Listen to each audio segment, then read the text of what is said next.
kay di mo lang na ako bagon sad niya kwan Arduino lang gyapon pero na siya display. Pag mo receive ni si DMR, pag mo receive si DMR ay wait nagbong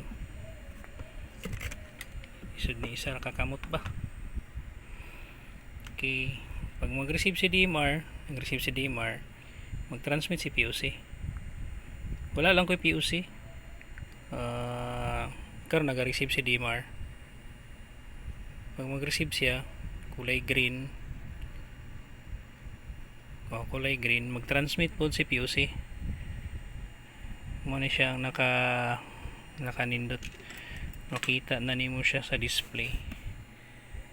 Na siya LCD.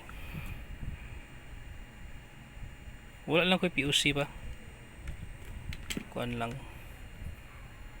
na deploy na magutong POC.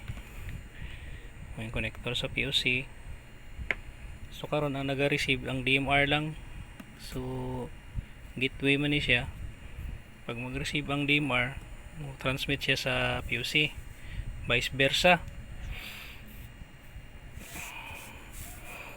Tapos imuha na siyang kuan. Tatanggalan sa nako yung supply. Na siya kuan. Na siya message. Okay. POC to DMR gateway. Initializing. Gateway ready. Okay, na siya. Mag-transmit ang POC. Kaya siya pag mag-transmit ang POC, magawas na siya. Tapos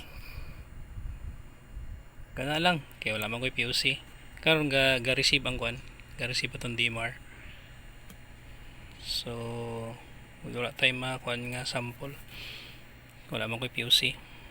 Sige lang, magkuan lang og full video ani kanang naay POC na DMR.